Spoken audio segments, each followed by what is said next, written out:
Hello, Supercoaches, and welcome to the inaugural Such Is Fantasy podcast, NBA edition. I'm your host, Steve DeFries, and I'm really looking forward to bringing you this new format. It's been requested across the last couple of weeks, and we're recording on a Friday to give you guys enough time to do your research, consume the content, and then make some decisions for the following NBA week. We're currently in week 11, a quick review of how things are going so far. If we go through the popular trade-ins, we'll start with Tyrese Maxey. He's on an absolute tear. He was last week, which is why he was a popular trade-in.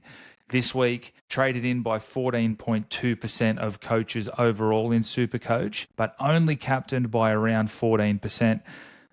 Bit of a hard luck story, whinge to start the show off. I had Maxey as my captain right up until 10 minutes before the opening match of the round of the week, and I flipped him back to Jalen Johnson. So look, there's a few lessons in SuperCoach. The first one is make sure you have a plan and just stick to it no matter what, right? Don't let the outside noise come in. Don't be stubborn. If things change, you should adapt. But if you've got a strategy and a plan, stick to it. For me this year, it was the mid-range strategy, as you all know, to build cash and points. Now, rule number 2 that I like to stick to is do not bring in any injury-prone players. Anyone that there's some murkiness around, whether that's they're on the trade block, there's talk of injuries, or they have an extensive injury history, I like to make sure that I avoid those heading into any round. So for example, this week, Zion Williamson and Kawhi Leonard, very popular, playing very well and scoring really well, especially Kawhi. Kawhi was the 6th most traded in player this week. I avoided him just because of his injury history. I didn't want to take that risk. Fortunately, he's actually scored fairly poorly in the 2 games he's played. When I say poorly, he's still scored relatively well. I think a 26 and a 29 so far. He's just been listed questionable for his next match tomorrow, and that is a back-to-back. So I believe there's zero chance he plays both of those games. So for those people that traded in Kawhi Leonard, you're probably going to get what you deserve in terms of that one. So as a general rule of thumb, mitigate risk, no injury concerns, no murkiness around trades or team harmony. Teams that are tanking towards the back end of the season, teams that aren't playing well, they tend to start resting players and promoting younger players to get them ready for following seasons or showcase their trade value. So I start to avoid bad teams probably from Feb onwards. We're not quite at that point yet. So that's a general rule number 2. And then rule number 3, and that's what got me this week. Once you've made a decision, particularly if it's a bold one, do not flip-flop. It always burns you 9 times out of 10. So I was firm on Maxey. The math made sense. His form made sense. And the numbers made sense from a percentage perspective around those who were captaining SGA or Jalen Johnson. He was only captained by 14% of coaches. So it made sense in terms of making a leap this week. And then I backed out of it. And it's probably going to cost me unless JJ can go extremely large in his last 2 games of the week. Anyway, that's enough whining and whinging from me. Giannis was the 2nd most popular trade-in. Now, that was across all coaches. I'm just going to go to the top 5% of coaches where he was not in the top 10 traded in at all. You can see there's a big difference between the understanding around the game and knowing that Giannis was on a 3-game week, not a 4-game week, and then has a 2-game week the week after. So there's no way you should have been trading in Giannis this week. If you had him, I'd potentially hold for this week, but you certainly shouldn't have been trading him in. So the top 5% of coaches understood that. So I'm just going to go through the top 5% now. So we had Tyrese Maxey, traded in by 24% of the top 5%. Number 2 was Scotty Barnes. I decided to stay away from Scotty. I just didn't think he had the ceiling. He picked up a bit of a knock in his last match. He hasn't scored well. So very disappointing for those who traded him in this week. Jalen Johnson was heavily traded in after being traded out last week. When he was going to miss that first game of the week, he scored moderately, and by moderately, barely moderately. So not only has he not scored well, for those who captained him, including myself, that hasn't been a very good decision. Kevin Durant was traded in the 4th most by coaches. I loved the trade. It made a lot of sense. But for me, it was a decision between Amen Thompson and Kevin Durant.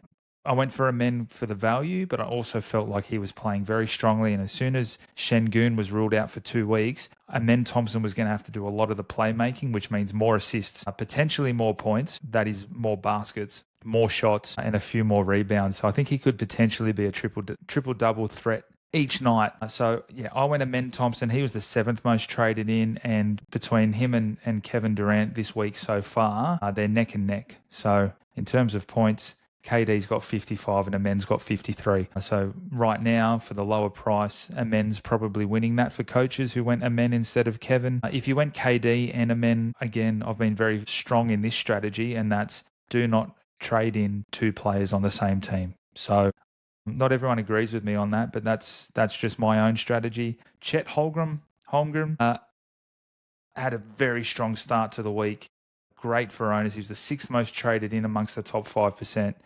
Unfortunately, he's missing the next game with shin soreness. So for those who traded him in, that's disappointing. This happens. It's happening every single week. You just cannot get 40 games for your team across the week. It's impossible. And if you do, you're going to do very well. If you're a fortune teller or you can read the future, I'd love to hear from you.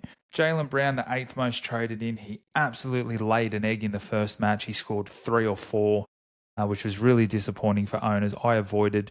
He scored marginally better in his next one. He was in the 20s, so that helped, but really a really poor start has cruelled his week. Paolo Banchero was the 9th most traded in for the week, including by yours truly. He was very disappointing in the first game. He was much better in the second game, including that game winner last night. So he'll score solidly. And then Anthony Edwards has started the week strongly with 30 and 30 across his opening 2 games. He's been questionable for both of those, which means he probably misses a game. One of the next 2, I would not be surprised if he rests, but fingers crossed he doesn't. That was the top 10. In terms of players that are highly owned already that weren't traded in, Karl Anthony Towns, speaking of laying eggs, scored a -1 in the first game of the week. That was super disappointing for myself. He bounced back with a 26 the following match, which was good to see. In terms of players that were traded out in the top 5%, as I just bring that up now. Very interesting. Kevin Porter Jr., Josh Giddey, Nikola Jokic, Donovan Mitchell, Cooper Flagg. Flagg had a big match today. He scored 40. Derek Queen, Victor Wembanyama. Why are we trading out Victor Wembanyama in the top 5%? So he was traded out by 147 coaches in the top 5%, which was 7th on the list. He was never missing any games. I know he was questionable, but the feedback was he was traveling to Memphis for that first game. There was a back-to-back there, but as soon as they said minutes restriction off the bench, he was always going to come back and play against LA at home. So he played both those games. He scored 30 in each. He's sitting right on 60 for the week. As his minutes ramp up, hopefully in the last 2 games, he can really have a big impact and score a 40+ in there, which will help owners. We had Jamal Murray traded out because he was missing the first game of the week. Really disappointing if you already owned. You probably had to hold. It certainly made it easier for those who were making a decision whether or not to bring him in. So that was the week so far. I'm still in the SuperCoach Cup, but I may not be after this week. I've got a battle on my hands. So the player that I'm playing captained SGA, who obviously had an incredible performance in his last outing. It's going to make it really hard if JJ keeps performing poorly. So I've got a bit of ground to make up there. It'd be disappointing to go out, but so be it. We move on. All right, let's get on to next week and where I believe you should be focusing your trades for the week. If we go through and have a look at the schedule, I'm big on looking for players that are playing the most matches first and foremost. And if they're playing back-to-back max games, which is usually 4 and 4, that's where you've got to look to target. But it doesn't necessarily mean you would ignore someone who's playing 4 this week and not next week, because you can trade them straight out anyway. 3 trades every week, a boost if you're saving them and using them smartly, will serve you really well. Now, this week we've got our first anomaly in the draw in that we have the LA Lakers playing 5 games for the week, which means Luka Doncic is a must-own. Now, there's been some concern that Luka can pick up a niggle, leave a game early, and potentially miss one of these matches. There's 2 back-to-backs in here, so let's say that JJ wants to lessen his load. LeBron and Austin Reeves didn't play in the last match. Luka's carrying a heavy burden for the Lakers at the moment. I can see a world where Luka is rested in one of these back-to-backs, no doubt. it's still 4 matches. And with 4 matches, you want Luka Doncic. So I think there's a 80% chance he plays those 5 matches. But even if he plays 4, that's a green light to bring him in. Now, are there any other Lakers that you would bring in on the 5-game week? The only other one that I would consider is LeBron James, but he's not going to play 5. There's no way LeBron plays both of those back-to-back, so I think you put a line through him. He's starting to play really well. All of the talk of the disruption, and he hasn't integrated well back into the team, and the Lakers were better off without him. It's just noise. It is just noise. Just ignore that. If you think that, go home, have a look in the mirror, ask yourself, am I really saying these things because I believe them, or am I saying them just because I don't like LeBron James? He missed the start of the season. He was always going to have a ramp-up period. He'll be at his peak around Feb, and then we'll be able to make a true assessment on where LeBron fits with the team. But it's Luka's team. He said that. He's accepted that,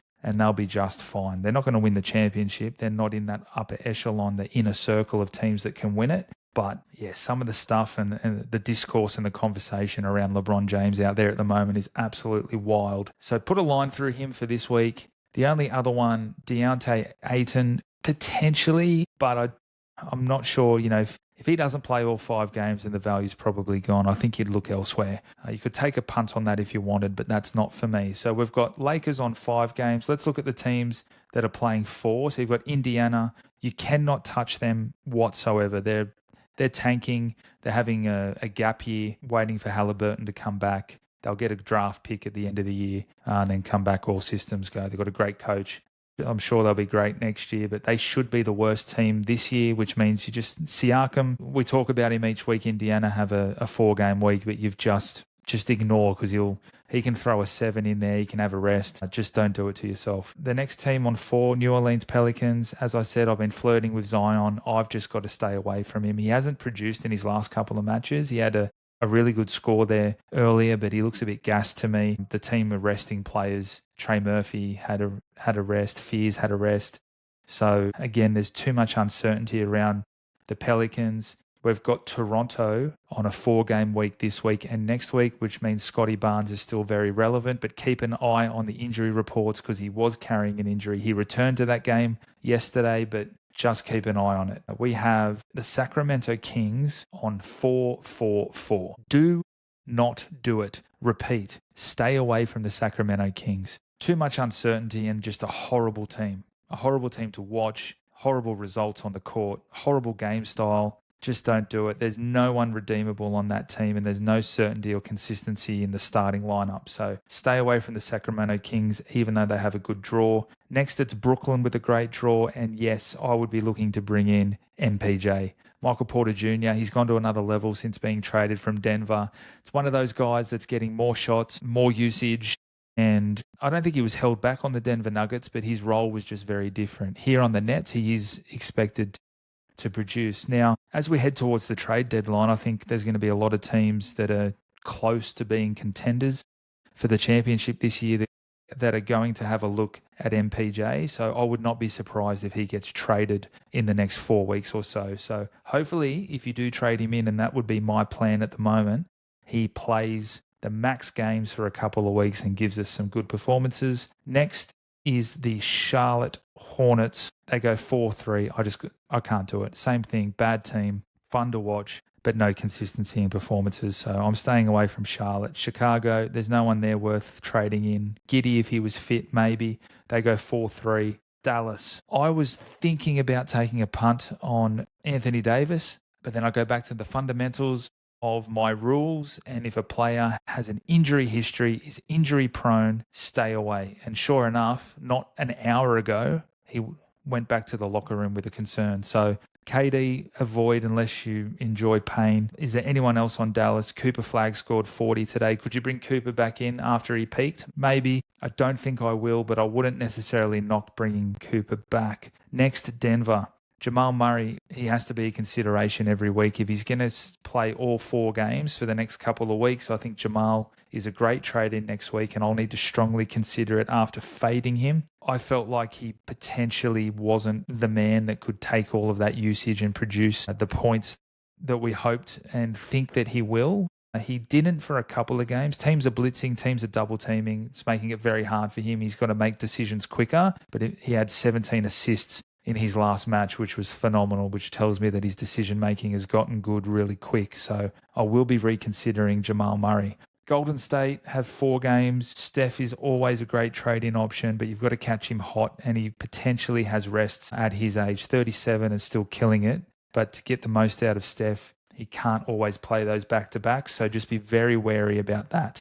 Houston, they're still on a 4-game week. Most of you would have traded one of Amen or KD in, if not both. You keep them this week, no doubt. And if you were looking to trade in for one of those, whichever one you felt was doing better, couldn't knock the trade. Your other 4 gamers this week, Portland. If for some reason you don't own Denny Avdia, make it happen. All right, absolute super coach gun, playing great. He'll be an all-star this year. I'm really happy for him. He's playing some great basketball. Utah are in the midst of 3-4 game weeks. We know what George is doing. He's come from the clouds, and it's hard to know if it's real or not in terms of basketball, but in terms of Supercoach production, it certainly is. I think he's almost a must-own across the next couple of weeks. He's still priced really well, and I think I'll be bringing him in this week. So they're all the teams on a 4-game week. Those are the teams that you need to consider. It's not a very exciting week in terms of 4-game weeks, but it's probably not a moving week. I felt like this week was a moving week, which is why I boosted.